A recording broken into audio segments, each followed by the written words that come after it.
an unregistered caveat is basically you signing a caveat document, giving it, well, it's best to be held with the lawyer that you're signing it with.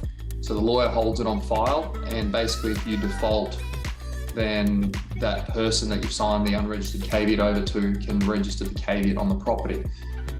It's ultimately an unsecured position, I suppose, for the person that has the unregistered caveat. I have done these before. I've had no issues with the other party. There's been no, I've not ever defaulted. I've always paid back people their money and all that stuff. But I suppose the risk really lies with the person signing the caveat, in that, if you did default or you did on-sell the property or whatever it is, they can't register the caveat that you've signed if you no longer own the property. They can sue you for it after or whatever, and you wouldn't want that, and I'm sure they wouldn't either.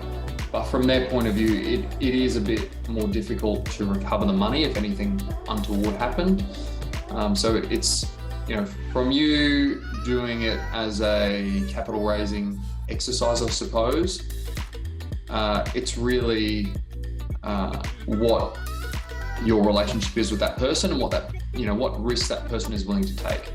So I've offered, unregistered security over property, and I've done that in good faith that, there wouldn't ever be a time that it would be registered, because it would all work out fine. I just have heard of some other people, doing the same thing and not being truly honest with the person. So they might go and get 10 unregistered caveats on the property. But obviously no one would do that in this program, and you wouldn't want to either. You'd be breaking so many laws, and I would not even want to think what the ramifications of that would be if something went wrong. So did that answer that question? I'm not sure what the rest of it was.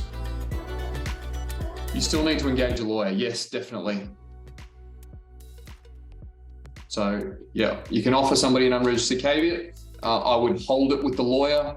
Now, from your perspective, if you're offering an unregistered caveat, and a caveat is something that appears on the title deed, and if there's a caveat on the property and you need to sell the property or refinance it, it can't be sold or refinanced without that caveat being removed. So a caveat, it appears on title. So when a property's sold, they do a title search, or when it's refinanced, there's a title search done to see what mortgages, what caveats are on the property, and any other encumbrances. This is covered in the course as well, about caveats in the legal section. So the risk lies, and I would say if you're signing an unregistered caveat, have it held by your lawyer, so that, if there is a default, and it needs to be, a default that's proven, then they can register it, sure.